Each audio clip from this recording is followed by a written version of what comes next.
Hi everyone, I am going to dive into chapter 5, which is all about listening. I'm going to concentrate on the listening process, which includes um, receiving, interpreting, recalling, evaluating, and responding. I'm also going to recognize a couple of the bad listening practices that were mentioned in our book. I'm going to start off by taking you back just on a little flashback, if you will, a conversation I had with my husband a couple years ago. It was actually our first holiday season as a married couple. And so it was really important for us to be together. Normally, when we were engaged or dating, we went our separate ways, like to each family, and then we'd come together at the end of the day.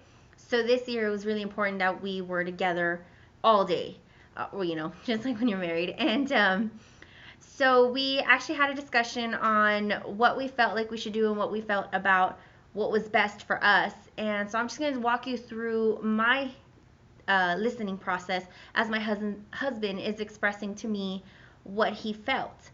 Um, as far as when he was expressing himself, one of the first thoughts or expressions he made was that he definitely wanted to see his family. When I received the message, I took it as he just wants to see his family, like nobody else. So my interpretation became that there was not going to be a time where we saw my family on that holiday. And then I started to get confused because I started recalling all the old conversations we had.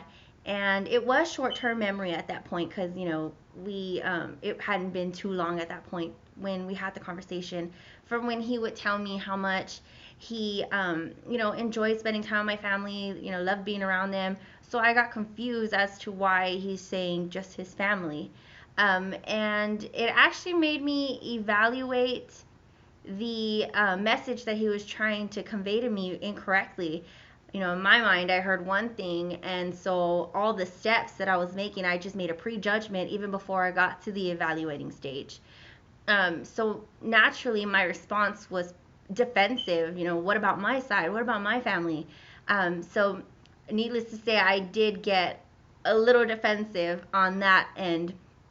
And so, my bad practicing skills that I did, or bad listening skills that I did engage in, were interrupting, because at that point I was just ready to, hey, my turn to talk. And he did give me some. At this point, the conversation isn't as quiet as it started out. So, he as well was giving me some back channel cues, nodding his head when I'm talking, but at the same time rolling his eyes. So it's a cue as to, hey, I'm listening, but I'm not really agreeing and I don't really like what you're saying.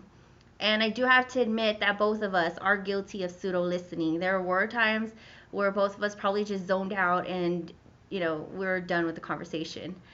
So in this example, my listening process, my poor listening process and communication skills did hinder the conversation we were having. I jumped to a conclusion right away in the very early steps of the listening process.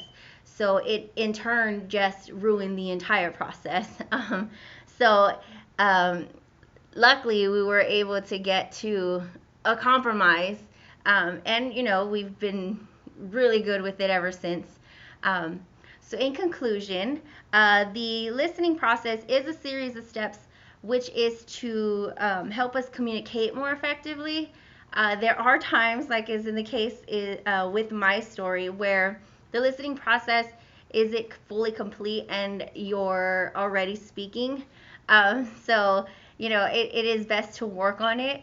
And luckily, we have come a long way from where we used to be as far as communicating with each other. And I just feel like that particular conversation we had is a perfect example of the listening process, or in my case, lack thereof. So I do want to thank you guys for watching and hope you have a great afternoon.